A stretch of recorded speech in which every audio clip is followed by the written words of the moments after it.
welcome again everyone, and for this special part of the club, which is the collector club. The bottles that are not easy to find. Fortunately, we are actually, starting to have really good relationship with winemakers, and they are keeping the wines for us in the cellar, and so we can reserve bottles that are already 7, 8, 10, sometimes even 15, 20 years old.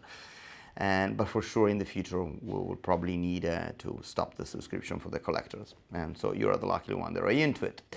And I personally like this selection more than anyone else. We were able to create an incredible cultural biodiversity, and there are wine for every type of palate, and it will be nice to taste the wine one after the other and to see how different they are. They come from any possible region of Italy, trying to cover different grape varieties.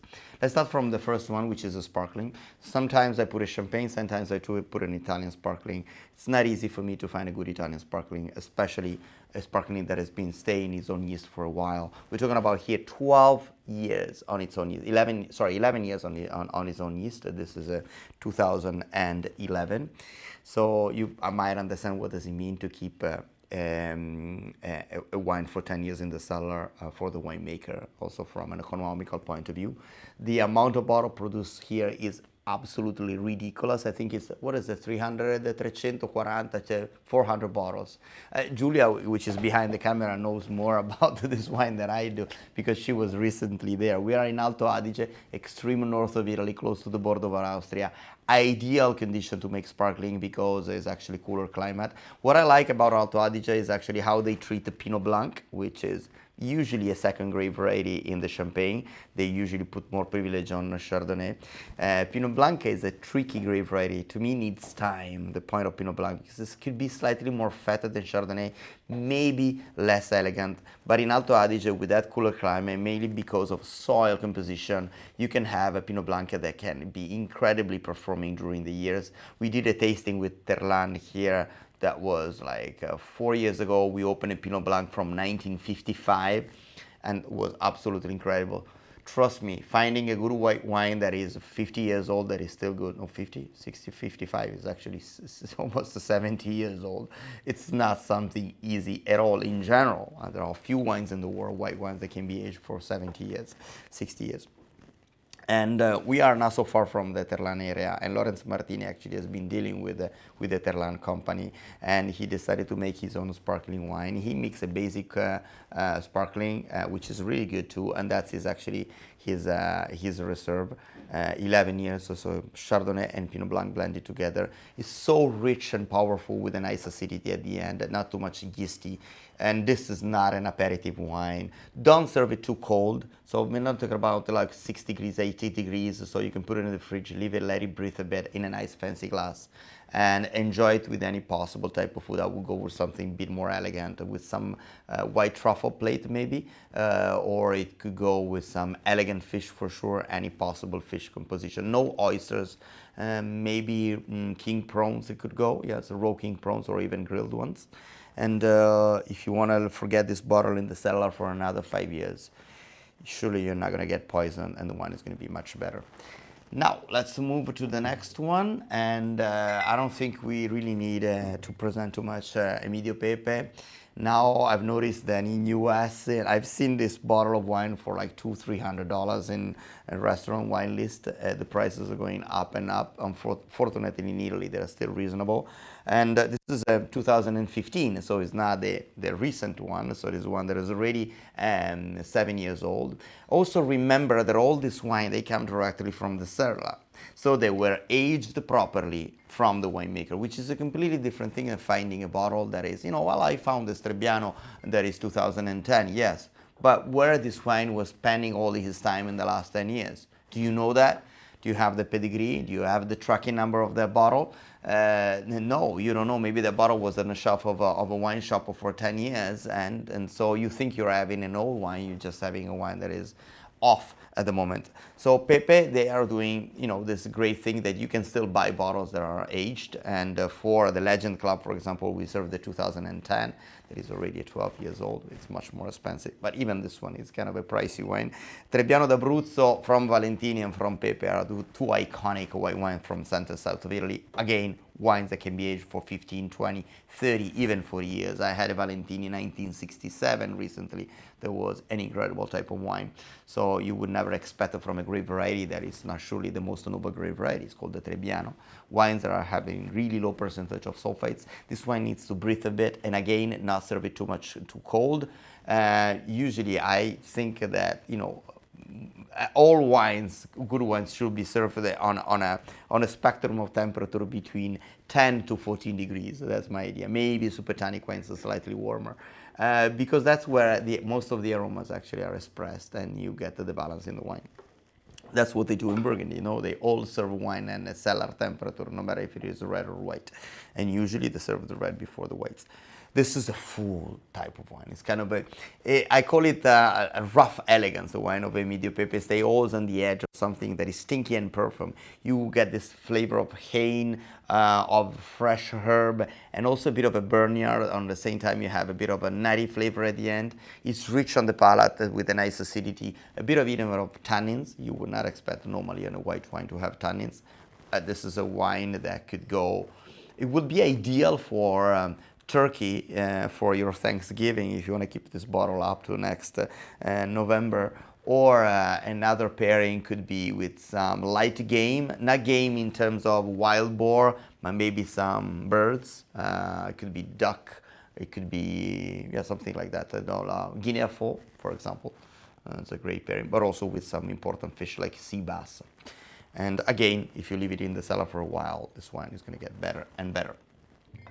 We also have a video of this winemaker, we can link into it. I did something that usually I don't do, a sweet wine, a late harvest wine, and you know, normally I don't put it in the collab, but I mean, we have a video of this winemaker. I might do even an extra video where my colleague Lindsay and Rachel tasted this wine in the cellar, and you see the eyes of Rachel, is our friend who was on holiday. She was doing a video with us. And Lindsay is my colleague and business partner. You can see their eyes like glowing. You could see like they're flabbergasted by a wine that was totally, and you know, you don't really place it. And when you talk about CHIANTI, because of course you're talking about a dessert wine which is sweet, which I would never match with dessert, even if it is called dessert wine. CHIANTI is one of the steepest vineyards of Italy. You will see the video, he will tell you everything about it, and it's so clear how it's one of the most fascinating wine regions in the world.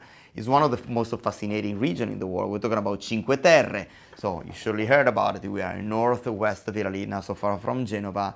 Everyone goes to Cinque Terre. But what is incredible is that when we did the visit at the winery, we saw these vineyards that were totally abandoned. And meanwhile, we were shooting the documentary, the little short documentary, some big stones of a few hundred kilos started to fall down, fortunately, on the other side of the mountain. Otherwise, I wouldn't be here to tell you the story.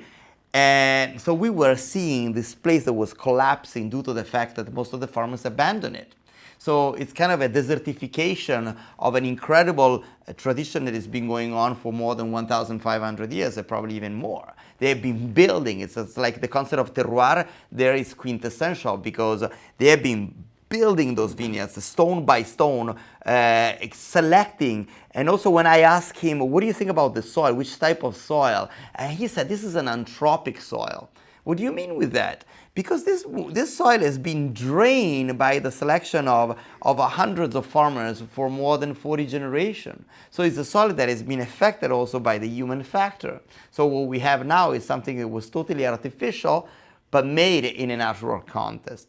And at the end you have this Bosco, which is the typical, the official grape variety, but we have more than 15 grape varieties growing there, and they used to harvest with the boat, coming from the boat because there was no road. They still do the boat harvest now. It's kind of a traditional thing that every year they do with the children. They have children adopting the plants. There are thousands of things to say about this wine, and about the tasting you will get into this incredible aromatic herbs from Mediterranean with a beautiful honey finish. And this goes, in my opinion, with blue cheese, not a strong blue cheese. It could go with foie gras. It could go somehow the same pairing you get with the Sauternes. It's a super contemplative type of wine. I'm pretty sure you're going to call me asking me for more bottles, and I will not be able to give it to you because it's finished, but so I hope you will like it. Mastroberardino. Mastroberardino is a huge winery. There is a link of the video to this wine, so you will see what we are talking about.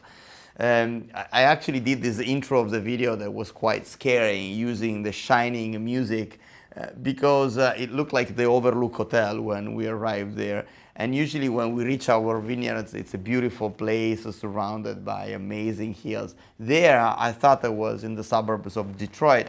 It was a total dystopic environment, you know, industrial environment. And we entered this huge winery, Mastroberardino. We're talking about 1.7 million bottles.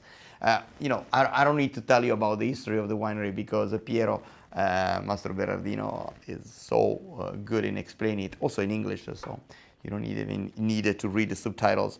And I have to tell you, I always consider Mastroberardino. Usually we don't like to put big wineries in our wine club. We try to work with one small winemakers in the first two. For the first and the third, we're talking about like less than 500 bottles, less than 600 bottles. And so the idea, you know, Mastroberardino, you can find it everywhere. But so the idea was there somehow to provoke a bit Piero and, you know, trying to push my idea on smaller is better. And I was totally blown up by the tasting because I know, of course, the wine from Radici, but, you know, it was been a while that I was not tasting them. And we tried his new wines that's called the Stilema. I might be putting in the wine club the next shipment. They're surely younger, but they're actually made thinking about the older way, traditional way. But then I convinced him to sell me a few bottles of his Special Reserve of 1988, which was the traditional way, was the last vintage produced by his father. So we're talking about a wine that is for sure less oak and already has 24 years in the bottle. So it's a wine that is perfectly ready to drink it now. Aglianico here is the quintessential expression with this strong, smoky, spicy, and leathery, with a bit of a hummus, like wet soil, I would say, like walking on the vineyards in a wet soil. And it's an astonishing wine. I know that this name is easy to find in the wine shops all over the world.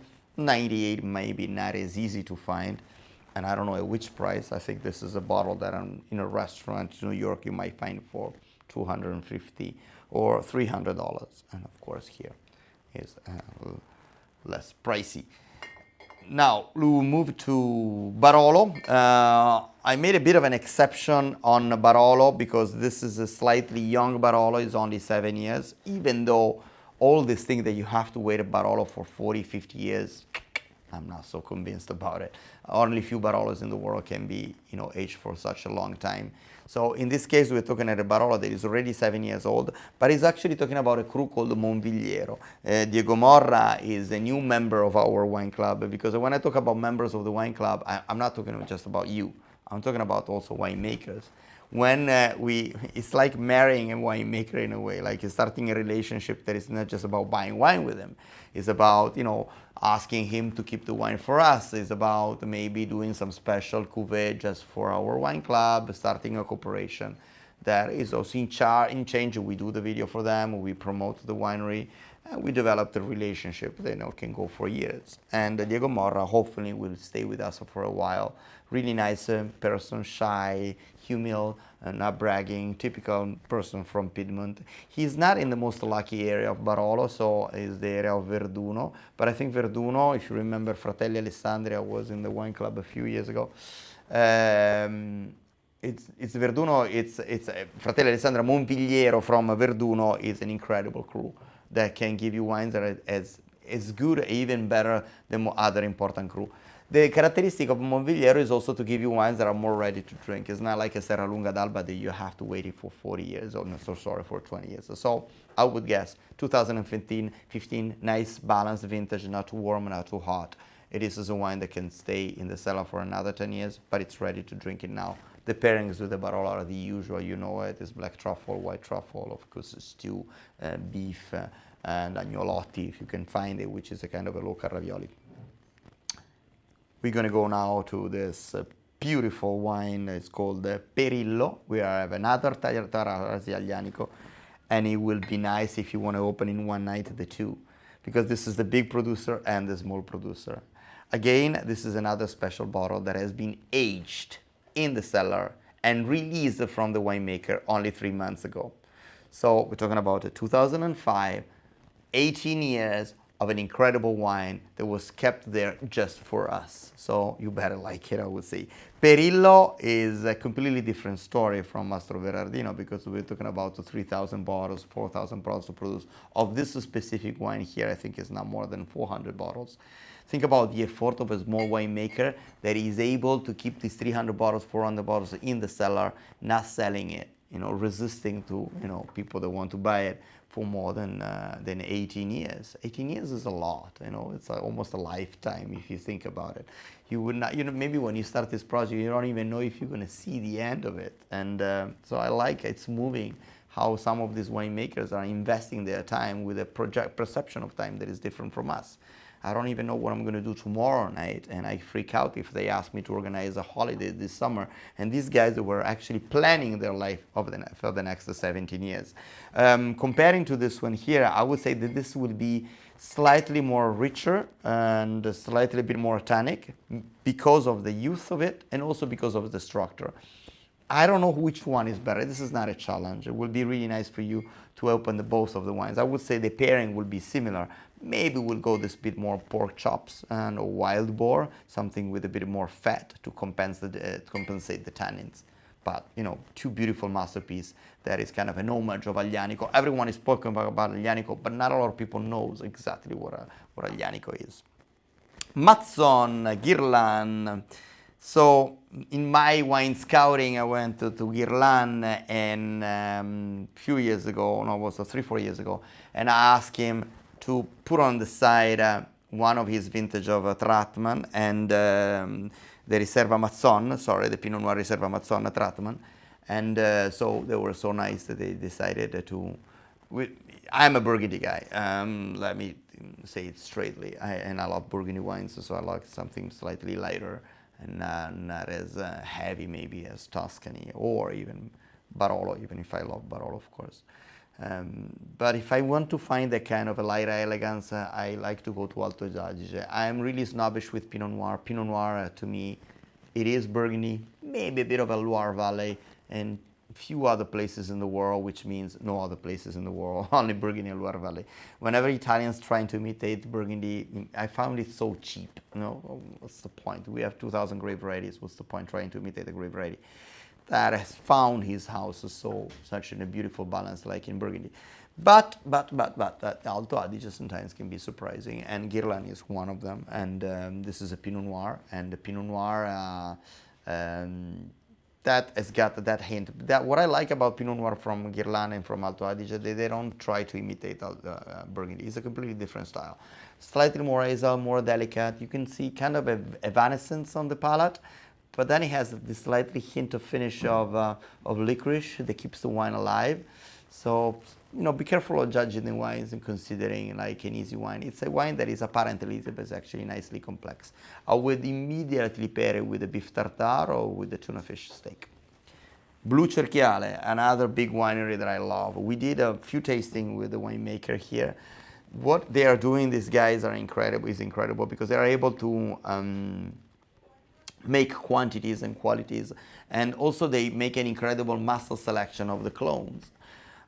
I explained what is master selection thousands of times in my video, but if you're new to our wine club, I need to explain it again. Master selection, it means that the vineyard are not selected from this nursery, but in the field. How does this affect the quality of the wine? Enormously. So the master selection is you plant a vineyard, okay? Then after like 20-25 vegetative cycle, you see which one of the plant is performing better than the others of a specific grape variety. And you replant that vineyard. You can do it with vite propagine, so you just put one of the branch in the soil and this will grow another plant. Or you can get a part of it and put it inside. Simply as that. Simply as that. And what is happening right now is happening that the genetical memory of that plant that you selected is creating another generation of plant. And then you select a year by year, generation after generation, you're going to create something that is unique. It's a grape variety that is only there. So this thing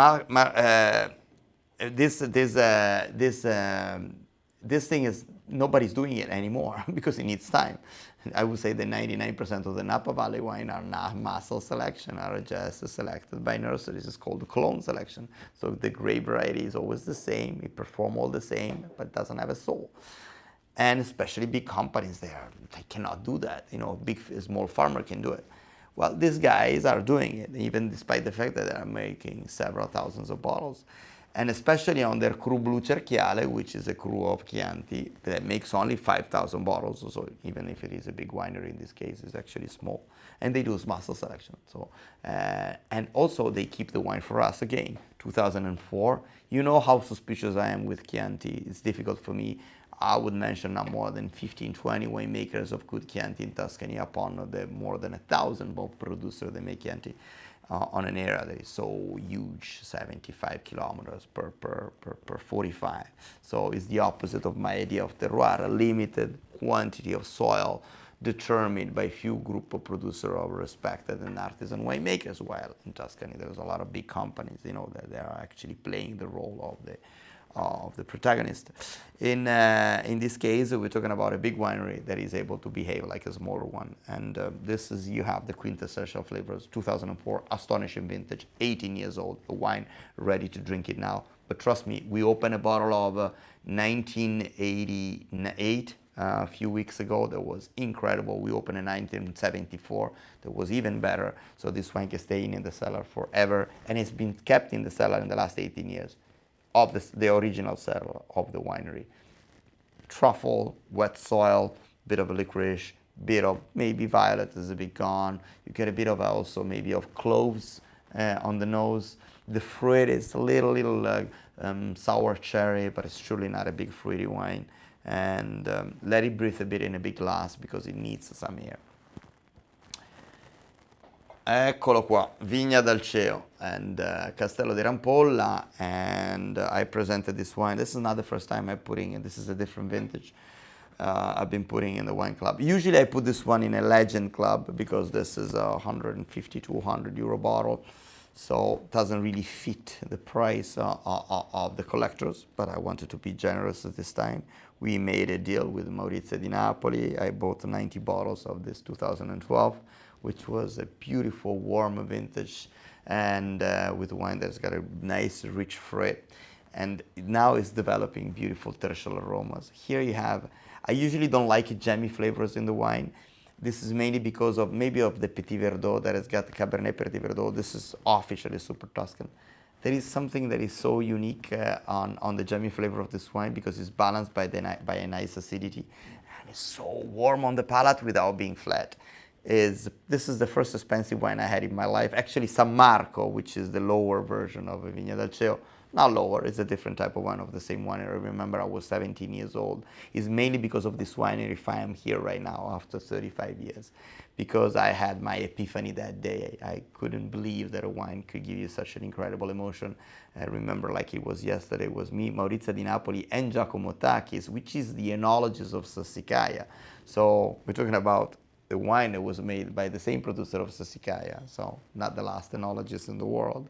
And you know Sassicaia, if you don't, you will, but it's an important wine. We call it Super Tuscan, but I don't like to call it Super Tuscan, also because this is a Super Tuscan with a strong soil and a local touch, geolocalization, I would say.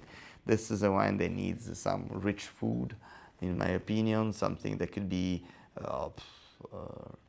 I would say not pork. I wouldn't say pork because pork is a bit too fat. Of course, a fillet steak is always a great choice, like tagliata or fiorentina will be idea, which is this big T-bone steak that it's really difficult to find. It has to be a meat that stays a bit there. It means like 10-15 days frollata, you know, in the proper fridge temperature.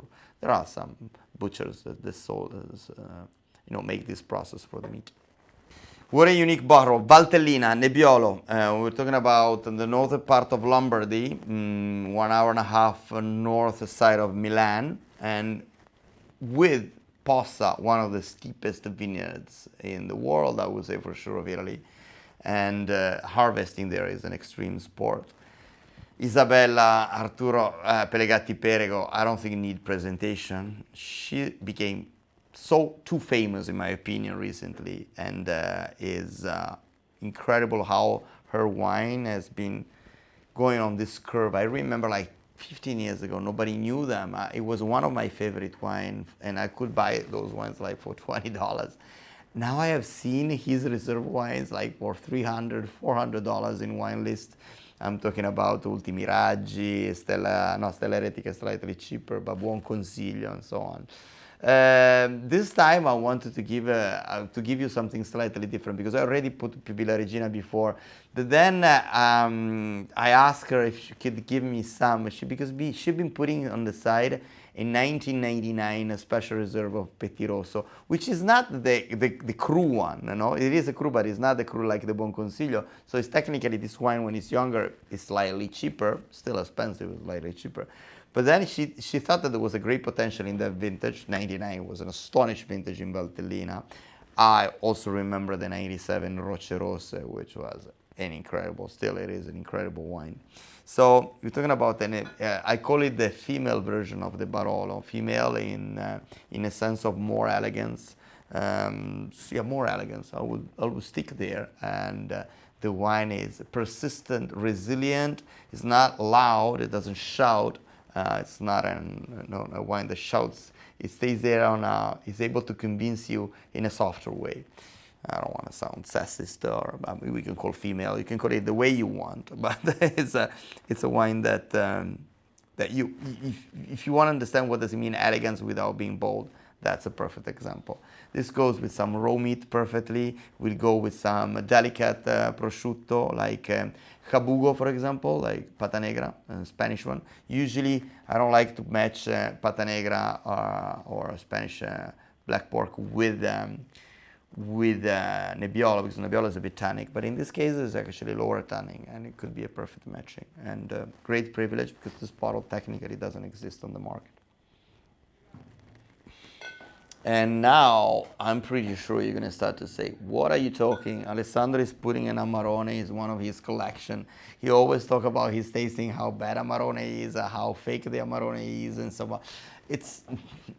I'm a bit more straight. Sometimes I have to shock you when you come to my tasting, because sometimes some one of you, it's not your fault, because I was exactly like you 10, 15, 10 or 30 years ago. I used to like wines that were rich and bold and sugary and fruity and bold and oaky. And then my palate slightly went to another direction. And Amarone was, is a wine made with raisins. So it is a typical wine that you like when you're a young palate and not expert palate. Maybe a palate that has been a bit ruined by soft drinks and cheap cocktails. And but actually Amarone, I have to say that I had some incredible surprises with Amarone. We did a tasting with Bertani a few years ago. I remember tasting in 1967. And it's incredible how this wine that tastes like almost like a port wine, like sweet with raisins, after 20, 15, 10 years, start to get to a completely different curve. It gets more on balsamic, it gets more on it's like a port made with Barolo in a way. It goes on these more ethereal type of flavors, the consistency. Also, we have to say that in the last decades, most of the Amarone producers stopped producing wine on an Napa Valley style, I would say, and more on North European style, like Central North European style. So go more on the elegance and less on the muscles. And Brigaldara, even on its younger version, it was one of the few Amarone that I continued drinking even when my palate changed. Because Brigaldara is able to have this beautiful balsamic finish that most of the Amarone they don't have. They have muscle selection of the vineyards again, they have some old vineyards, they've been making wine for more than 50 years. Actually, it's more than 100 years, but let's say officially bottling it. So if you put some age on this wine, considering there is also Brigaldara, you're going to have a jackpot here. You're going to have a wine that is the perfect balance between the issues that I like in the wine. So this is a 2010, bought directly from the winery. So a wine that is already 12 years old. Again, if you leave this wine 10 years in the cellar, you're just going to gain in quality, but now it's ready to drink. This needs some salty pecorino with a bit of age, or some good salami, or some chorizo would be great. Some chorizo, some spicy salami. EMIDIO.PE.PE. EMIDIO.PE.PE, we presented the wine on the white version, and on the red version we have 2015. And on the Legends Club we have 10. So it's actually more expensive. So the same thing I said for the white, I can say it for the red. And Montepulciano, there is a beautiful video of Chiara Pepe that talks about how to get the velvet, you know. And we are also planning to do an interview to EMIDIO.PE.PE. He's how old is he? Like more than 80 for sure. Like he's 85, 86 years old. He's such a wise man. He speaks really low voice, so we need to find the right microphone to go there. But the idea is to spend one day with him because he's the history of that place, and it's incredible. Speaking with him, tasting wine with him, it's like, you know, you just stay there, you know, listening to this low voice of wiseness. And his wines are like this, you know, they whisper with power at the same time. And they have this kind of a, you know, it's like an old silent man. It needs a while to warm it up, and you have to stay there and to pay attention to it. Needs to breathe to this wine absolutely more than any others of the wine of this selection. So open a bottle maybe a couple of hours before and drink it slowly. Drink it slowly and wisely. And I don't think this needs so many pairings here. Cured meats is perfect. Some medium hard cheese are perfect. You probably noticed that I didn't really suggest complicated pairings because, you know, sometimes, oh, this wine is perfect with sea bass on a truffle wrapped on an anchovy from Spain, and then so when the fuck I'm gonna find all these ingredients? I want to give you some suggestions that are average and that everyone can take, okay? So, and in my opinion, this is more about the wine than the food. So, we're talking about contemplative collector's wines. So, to me, it's not more about dinner. It's about opening a bottle with the right group of friends and maybe have some nibbles, quality nibbles that can pair with the wine.